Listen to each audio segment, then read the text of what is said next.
Hi friends, ఈరోజు మనం of studies అనేటువంటి ఎస్సే బై ఫ్రాన్సిస్ బేకన్ దీన్ని మనం డిస్కస్ చేసుకుందాం. Francis Bacon was born in 1561 and died in 1626 అట్లా గుర్తుపెట్టుకోండి. 1561. Okay, was an English statesman, writer, philosopher and an early promoter of what we have come to call the scientific method. In 1597, he published the first edition of his essays. He borrowed the word essay from the French writer Michel de Montaigne. It meant an attempt or trial, somewhat like the fragments and proverbs that were popular at the time. He wrote a second edition in 1612 and published an expanded edition in 1625, from which the following essay, number 50, was taken. అంటే ఇక్కడ మనకి Francis bacon అనేటువంటి వాడు so ఎప్పుడు 1597లో ఒక book publish చేశాడు, essays అనేటువంటి టైటిల్ తోటి. యాక్చువల్గా ఈ ఎస్సేస్ అనేటువంటి టైటిల్ని ఈయన ఎక్కడి నుండి బారో చేసుకున్నాడంటే French writer Michel de Montaigne అనేటువంటి వాడి దగ్గర నుండి అతను బారో చేసుకున్నాడు. Question may come. ఓకే, ఇది మనకి ఇంపార్టెంట్ కూడా, ఇది ఒకసారి గుర్తుపెట్టుకోండి. ఈ వర్డ్ ఎస్సే అనేటువంటి వర్డ్ మన ఫ్రాన్సిస్ బేకన్ ఎక్కడి నుండి బారో చేసుకున్నాడు అంటే French writer Michel de mountain నుండి తీసుకున్నాడు అనే క్వశ్చన్ కూడా రావచ్చు, బట్ బీ కేర్ఫుల్. అలాగే ఎస్సేకి మీనింగ్ ఏంటి? అసలు ఎస్సే ఫ్రెంచ్ మీనింగ్ కదా, అది డిరైవ్డ్ ఫ్రమ్ ఫ్రెంచ్ కదా, దాని మీనింగ్ ఏంటంటే అటెంప్ట్ ఆర్ ట్రయల్ అనేటువంటిది కూడా మీనింగ్ అనమాట. ఇది కూడా క్వశ్చన్ గా రావచ్చు. Somewhat like the fragments and proverbs that were popular at that time. ఆ టైంలో ఎలా ఉండేదంటే ఎస్సేస్ లో కొన్ని ఫ్రాగ్మెంట్స్ లాగా, ఫ్రాగ్మెంట్స్ అంటే పీసెస్, అంటే ఫుల్ సెంటెన్సెస్ లాగా ఉండేవి కాదు, లేదా ప్రావర్బ్స్ లాగా ఉండేదన్నమాట. ఎస్సేస్ అనేవాళ్ళు అట్లా రాసేవాళ్ళు.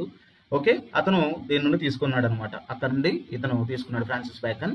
And he wrote a second edition in 1612. First edition ఏమో 1597లో రాసి సెకండ్ ఎడిషన్ 1612లో రాశాడు. ఆ 1612లో రాసినటువంటి published and expanded edition in 1625, from which the following essay number 50. గుర్తుపెట్టుకోండి, మన ప్రస్తుతం ఉన్నటువంటి ఆఫ్ స్టడీస్ అనేటువంటి ఎస్సే యొక్క నంబర్ ఎంత బేకన్ రాసినటువంటి ఎస్ఎస్ బుక్ లో అంటే 50 నంబర్. క్వశ్చన్ ఇది కూడా రావచ్చు, ఈ క్వశ్చన్ కూడా నంబర్ 50 గుర్తుపెట్టుకోండి. సో ఇప్పటివరకే మనకి ఇక్కడ ఒక 4-5 బిట్లు వస్తాయి వచ్చే అవకాశం, but be careful. Yes, directly going into the topic. Study serve for delight, ornament and ability. ఇక్కడ రైటర్ ఏం చెప్తున్నాడంటే స్టడీస్ యొక్క ఇంపార్టెన్స్ ని ఎక్కువగా ఎక్స్ప్లెయిన్ చేస్తున్నాడు అనమాట. Studies are used for delight, ornament and అబిలిటీకి ఉపయోగపడతాయి అని చెప్పేసి చెప్తున్నాడు అనమాట. Delight, ornament and for ability. Their chief use for delight is in privateness and retiring, for ornament is in discourses and for ability is in the judgement and disposition of business. అయితే ఇక్కడ ఈయన ఏం చెప్తున్నాడంటే ఎక్కువగా చూడండి, first main purpose ఏమని చెప్పాడు? Delight. Second purpose ఏమని చెప్పాడు? ఆర్నమెంట్. థర్డ్ పర్పస్ ఏమని చెప్పాడు? అబిలిటీ గురించి చెప్తున్నాడు. కాబట్టి ఈ మూడింటిని their chief use of delight is in privateness. అంటే డిలైట్ అనేది ఎప్పుడు ఉపయోగపడుతుంది అంటే మనకి మనం ప్రైవేట్ అంటే మనం సింగిల్ గా ఉన్నప్పుడు బుక్స్ చదివితే ఆ డిలైట్, ఆనందం వేరే ఉంటుంది. And retiring. Retiring means your resting, not permanent గా రిటైర్ అయిపోయి ఓల్డ్ ఏజ్ లో ఉపయోగపడతాయని కాదు ఇక్కడ ఉద్దేశం. Retiring means your resting. When you are resting and reading a book, these essays are useful to give you delight. Delight అంటే ఆనందం, pleasure, joy. Okay, for ornament. అలాగే ఈ స్టడీస్ అనేవి ఎప్పుడు ఆర్నమెంట్ లాగా ఉపయోగపడతాయి అంటే ఈజ్ ఇన్ డిస్కోర్స్. డిస్కోర్స్ అంటే మనం మాట్లాడేటప్పుడు లేదా ఏదైనా ఒక రాసినప్పుడు, ఒక ఎస్సే కానీ ఏదైనా రాసినప్పుడు ఇవి ఆర్నమెంట్స్ లాగా ఉపయోగపడతాయి. అంటే అర్థం ఏంటంటే ఒక చదువుకున్న వ్యక్తికి లేదా ఒక చదువులేని వ్యక్తికి మధ్య ఉన్నటువంటి డిఫరెన్స్, అతను మాట్లాడితే ఎలా ఉంటుంది, చదువున్న వ్యక్తి మాట్లాడితే ఎలా ఉంటుంది, చదువులేని వ్యక్తి మాట్లాడితే ఎలా ఉంటుంది అనేది తెలియజేస్తుంది. సో స్టడీస్ అనేవి ఒక వ్యక్తికి ఆర్నమెంట్ లాగా కూడా ఉపయోగపడతాయి, అతని యొక్క మాటలోను అతని యొక్క రాతలోను అని చెప్పి చెప్తుండే. And for ability. అబిలిటీ అంటే సో తన యొక్క స్కిల్స్ ని ఎలా యూజ్ చేసుకోవాలో కూడా ఇది తెలియజేస్తుంది అనమాట. అబిలిటీ ఈజ్, ఇది ఎలా ఉపయోగపడుతుంది అంటే in judging what is right and what is wrong అని జడ్జ్మెంట్ ఇవ్వడానికి.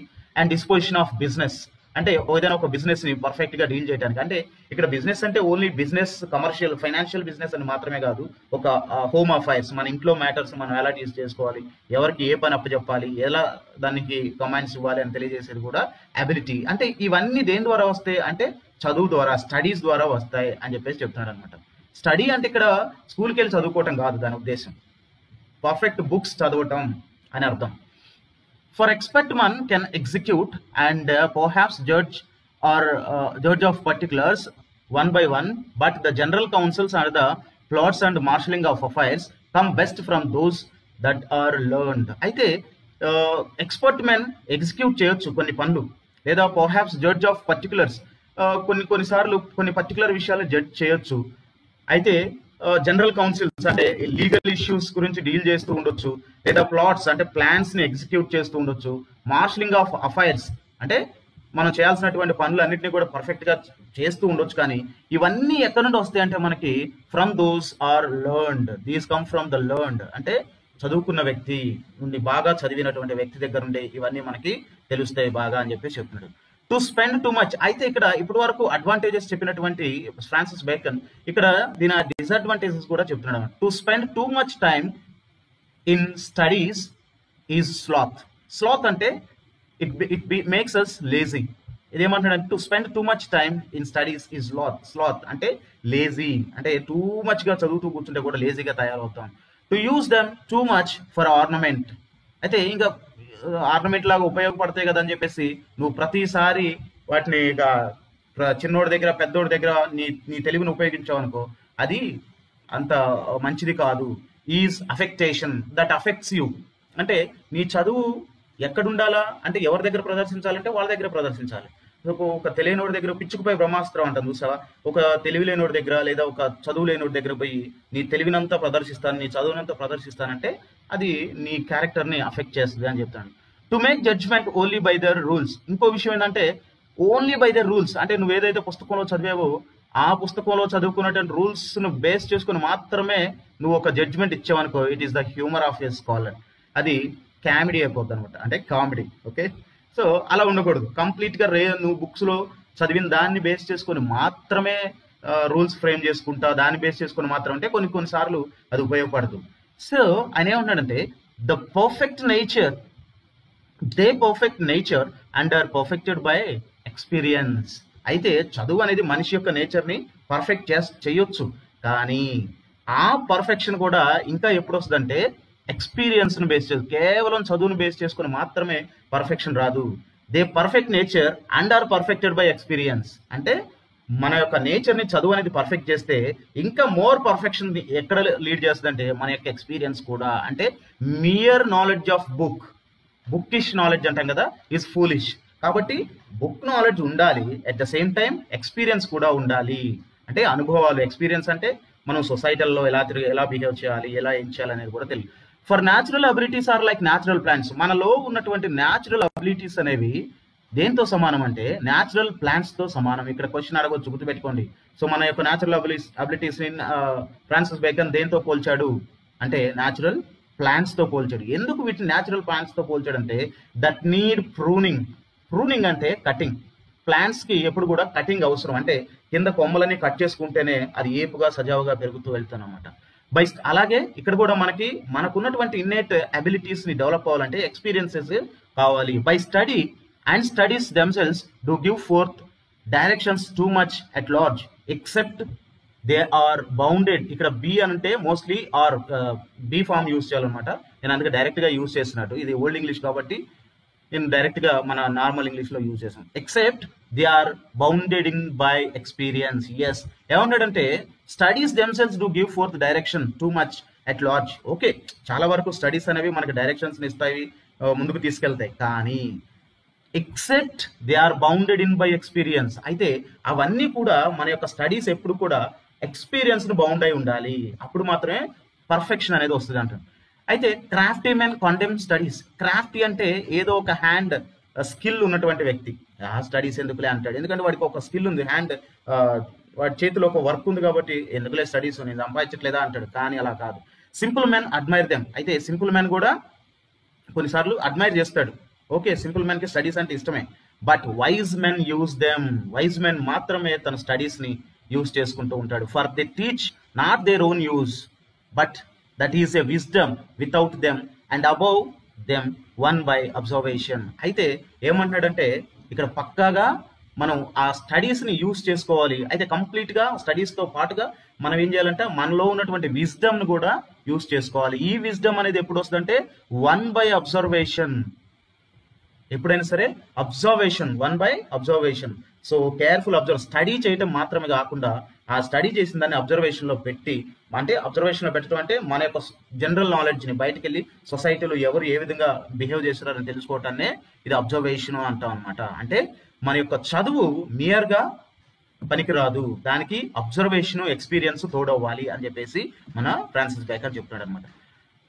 Read not to contradict and confute. కొంతమంది చదువుతూ ఉంటారు, సో కాంట్రడిక్ట్ చేయడానికి, అంటే ఒక బుక్ చదువుతుంటే వీడితో తప్పులేమున్నాయి, వీడిలో వీడేమన్నా తప్పు రాశాడు అని చెప్పడానికి. అలాగే confute means here to prove others wrong.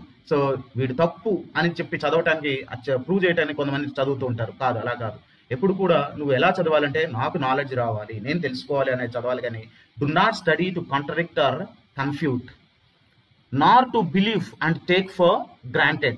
Just ఏదో చదివేవు కదా అని చెప్పేసి దాన్ని బిలీవ్ చేయటం, దాన్నే గ్రాంటెడ్గా తీసుకోవటం ఉండకూడదు. చదువు అనేది ఎప్పుడు కూడా అలా ఉండకూడదు. చదవటం అనేది ఎలా ఉండాలి, అబ్జర్వేషన్ పెడుతూ అన్ని విధాలా ఉండాలి. కాంట్రడిక్ట్ చేయడానికి ఉండకూడదు, కన్ఫ్యూజ్ చేయడానికి ఉండకూడదు, జస్ట్ బ్లైండ్గా బిలీవ్ చేయడానికి కూడా ఉండకూడదు. And not to find talk and discourse. ఇంకా ఏమని చెబుతున్నాడంటే, చదువు అనేది జస్ట్ నువ్వు మాట్లాడటానికి ఉపయోగపడుతుంది కదా, లేదా నువ్వు రాయటానికి ఉపయోగపడుతుంది కదా, నువ్వు కన్వర్స్ చేయడానికి ఉపయోగపడుతుంది అనేది కూడా చదవకూడదు. నువ్వు తెలుసుకోవడానికి మాత్రమే, నాలెడ్జ్ గెయినింగ్కి మాత్రమే నువ్వు యూజ్ చేసుకోవాలి. But to weigh and consider. So weigh and consider అంటే ఏది తప్పు, ఏది రైటు, ఏది కరెక్ట్, ఏది రాంగ్. సో ఇదా వెయ్ అండ్ కన్సిడర్. బేరీస్ వేసుకోవటం, ఓకే, కన్సిడర్ చేసుకోవటం. Yes, is it to be accepted or to be rejected అని దానికోసం మాత్రమే మనం చదవాలి. కానీ కాంట్రడిక్ట్ చేయడానికి, కన్ఫ్యూజ్ చేయడానికి, జస్ట్ బ్లైండ్గా నమ్మటానికి కాదు అంటాడు. Some books are to be tasted, quotations అన్నమాట ఇవి. Some books are to be tasted, others to be swallowed, and some few to be chewed and digested. అంటే ఇక్కడ ఏం చెప్తున్నాడంటే, that is some books are to be read in parts, only in parts, others to be read but not curiously. కొన్ని books ఉన్నాయి, okay చదవచ్చు, but not curiously, అంత సీరియస్గా చదవాల్సిన అవసరం లేదు. And some few are to be read only and with diligence and attention. Diligence అంటే care and attention. Okay, అయితే some books are to be tasted, just taste చేసి వదిలేస్తాం. కొన్ని బుక్స్ కేర్ఫుల్గా అంటే నార్మల్గా టైంపాస్కి చదువుతాం. కొన్ని బుక్స్ మాత్రం కేర్ఫుల్గా మచ్ అటెన్షన్ తోటి చదవాలి అని చెప్పేసి చెప్తున్నాడు. Some books also may be red by deputy. అయితే కొన్నిసార్లు కొన్ని బుక్స్ని మనం వేరే వాళ్ళు చెప్తే చదవటము, లేకపోతే వేరే వాళ్ళు సజెస్ట్ చేశారు కాబట్టి చదవటం జరుగుతూ ఉంటుంది. డెప్యూటీ అంటే వేరే వాళ్ళు సజెస్ట్ చేసాను, వాళ్ళ యొక్క పొజిషన్లోకి వెళ్ళి వాళ్ళ గురించి మనం చదవటము, ఇలాంటిది ఉంటుంది అన్నమాట. And extracts made of them by others. కొన్ని బుక్స్ ఏంటంటే సింప్లిఫైడ్ బుక్స్ ఉంటాయి, అంటే ఓన్ రైటర్ రాసినవి కాకుండా వాటిని సింప్లిఫై చేసినటువంటి వాటి ఉంటాయి. But what would be only in the less important arguments and the meaner sort of books. అయితే అలాంటివి మంచిది కదా, మీనర్ సార్ట్ ఆఫ్ బుక్స్ అంటాడు అనమాట. ఇంపార్టెంట్ ఆర్గ్యుమెంట్స్ ఇవన్నీ ఏంటంటే, what is the important argument that he would like to say is, అవన్నీ meaner sort of books అంటున్నాడు. అంటే డిస్టిల్డ్ బుక్స్, అవన్నీ కూడా డిస్టిల్డ్ బుక్స్ లాంటివి. అంటే డిస్టిల్డ్ లైక్ కామన్ డిస్టిల్డ్ వాటర్తో పోలుస్తున్నాడు కొన్ని బుక్స్ని. ఏ బుక్స్ని అంటే, కొంతమంది సింప్లిఫై చేసి ఒరిజినల్ రైటింగ్స్ని సింప్లిఫై చేసి వాళ్ళ ఓన్ వర్డ్స్లో కొన్ని రాస్తుంటారు, అవి మాత్రం మనం చదవకూడదు అని చెప్పేసి చెప్తున్నాడు. ఎందుకు అంటే టేస్ట్లెస్. డిస్టిల్డ్ వాటర్ అంటే ఏంటి, ఇక్కడ అందులో ఉన్న మినరల్స్, కాల్షియం అవన్నీ కూడా ఏముండవు, ప్యూర్ వాటర్ మాత్రమే ఉంటుంది, అవి టేస్ట్ ఉండవు. సేమ్ అలాగే ఈ డిస్టిల్డ్ బుక్స్ కూడా మనం చదవకూడదు, ఎందుకంటే అందులో ఉన్నటువంటి ఒరిజినాలిటీ అంతా కూడా పోతుంది. ఏదో వాడు రాసాడు మనం చదవాలంట, అంటే అలాంటి బుక్స్ కూడా మనం చదవకూడదు. They are like flashy things, అంటే చూడటానికి మెరిపించినట్టు కనపడితే కానీ బట్ నాట్ ఇన్ రియాలిటీ అని చెప్పేసి చెప్తానంట. Reading maketh a full man, conference a ready man, and writing an exact man. So ఇది కూడా కొటేషన్ గుర్తుపెట్టుకోవాలి. Reading maketh a ready man and reading maketh full man, conference a ready man. Conference అంటే conversation or talking with others, and writing an exact man. Writing అనేది exact man తయారు చేస్తుంది. And therefore, ఇంకా ఇక్కడ ఏమంటున్నాడంటే writer, and therefore if a man right little, ఎవరైనా ఒక వ్యక్తి అంటే తక్కువ రాస్తాడు, అసలు ఆల్మోస్ట్ నిల్ అన్నట్టు అనమాట. He have a great memory, అంటే he must have a great memory. He need to have a great memory. ఎవరైనా ఒక వ్యక్తి తక్కువ రాస్తూ ఉంటే అతనికి గ్రేట్ మెమరీ అవసరం. లేదా ఇఫ్ హీ కన్ఫర్స్ లిటిల్ అంటే తక్కువ కన్వర్జేషన్ చేసే వ్యక్తికి ఏమవసరం అంటే he need to have present wit. Present wit అంటే ఇంటెలిజెన్స్, గుర్తుపెట్టుకోండి. అంటే టైమ్లీ రెస్పాన్స్ అనేది కంపల్సరీగా అవసరం. And if he reads little he need to have much cunning to seem to know what he does not. ఇక్కడ క్వశ్చన్స్ అడగొచ్చు. If a man reads or writes little, what does he require? He requires great memory. If a man confers little, what does he require? Question may be asked like this, present wit antadu. So conferring means wit. If a man does only little writing or little itlantivanna reading అని అన్నాడు అనుకో, he must have cunning nature. ఏం cunning nature ఉండాలంట? అన్ని తెలియకపోయినా కూడా తెలిసినట్టు నటించే కన్నింగ్ నేచర్ ఉండాలి అని చెప్పేసి చెప్తుంటారు. If he reads little he need to have much cunning to seem to know that he does not. అంటే అన్ని తెలియకపోయినా కూడా తెలిసినట్టుగా కన్నింగ్గా బిహేవ్ చేయగలిగే కెపాసిటీ అన్న ఉండాలి. అంటే మనకు అదన్నా ఉండాలి, లేకపోతే ఇదన్నా ఉండాలి. అంటే ప్రస్తుత సొసైటీలో ఏముండాలంటే డబ్బన్నా ఉండాలి, మాటకారితనం అన్నా ఉండాలి, లేకపోతే రౌడీజం అయినా ఉండాలి అన్నట్టు అనమాట. Okay, histories make men wise. అయితే ఇంకా ఏం చెప్తానంటే పీపుల్ మస్ట్ రీడ్ హిస్టరీ. చరిత్రను తెలుసుకోవాలి. అది తెలుసుకున్నప్పుడు వాడు వైజ్గా తయారవుతాడు అని చెప్పేసి చెప్తున్నాడు. And poets witty.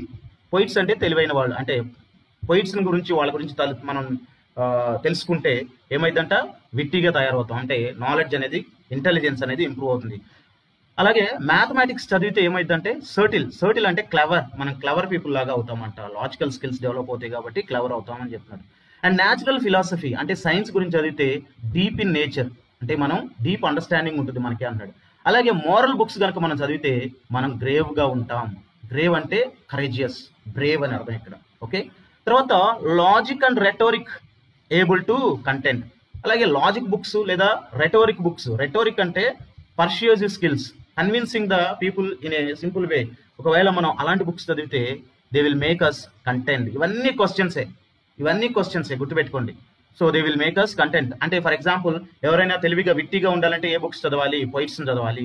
ఎవరైనా తెలివిగా ఉండాలంటే మ్యాథమెటిక్స్ని చదవాలి. ఎవరైనా ఇంకా వైజ్గా ఉండాలంటే ఆడేం చదవాలి అంటే హిస్టరీ చదవాలి. సో ఇవన్నీ బిట్సే, ప్రతి పాయింట్ బిట్టే. ఇందులో మనం ఏది వదిలేయడానికి వీల్లేదు, డీటెయిల్డ్గా చదవాలి ఇది. ఓకే, తర్వాత అబియన్ స్టడియా ఇన్ మారల్స్ అంటే studies are transformed into manners. ఇది ఓల్డ్ ఇంగ్లీష్. ఇది అబియన్ స్టడియా ఇన్ మారల్స్ మీన్స్ మేనర్స్ అనమాట. Studies are transformed into manners. So మన యొక్క స్టడీసే మనకు మంచి మేనర్స్ నేర్పుతుంది అని చెప్తున్నా. Nay, there is nay means here no. There is no stand అంటే obstacle or impediment. Impediment అన్న కూడా సేమ్ లైక్ obstacle అన్నట్లు అనమాట.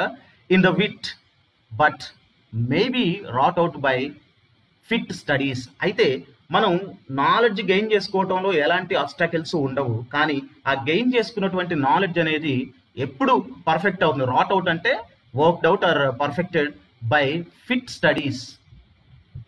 స్టడీస్ ద్వారా మాత్రమే అది మనకి పర్ఫెక్ట్ అవుతుంది. మనం నేర్చుకున్నటువంటిది పర్ఫెక్ట్ ఎప్పుడు అవుతుందంటే స్టడీస్ ద్వారా మాత్రమే. Like as a disease of the body may have appropriate exercise. మన డిసీజ్కి అప్రోప్రియేట్ ఎక్సర్సైజ్ ఎలాగ అవసరమో. ఫర్ ఎగ్జాంపుల్ కొన్ని డిసీజెస్కి కొన్ని ఎక్సర్సైజెస్ చెప్తా ఉంటారు. నడుము పట్టేసింది అనుకో వాడు ఒక ఎక్సర్సైజ్ చెప్తాడు, కాలు పడితే ఒక ఎక్సర్సైజ్ చేస్తాడు.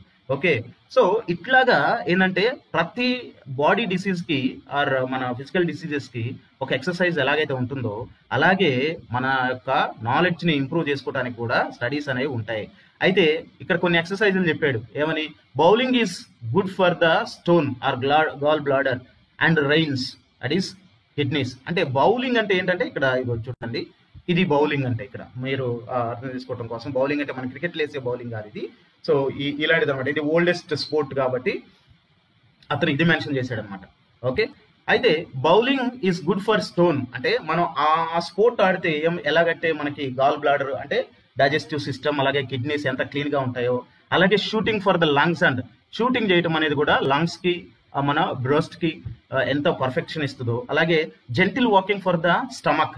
సో అంటే జెంటిల్ వాకింగ్ అంటే నార్మల్గా మనం క్యాజువల్ వాకింగ్, స్టమక్ అంటే పొట్ట రాకుండా, చాలా మందికి పొట్ట ఇంత పొడుగు వచ్చి ఉంటుంది కదా, సో అలా ఉండకుండా ఉండాలంటే కూడా మనం వాకింగ్ చేయాలి. సో ఇవన్నీ ఎక్సర్సైజెస్ బాడీకి.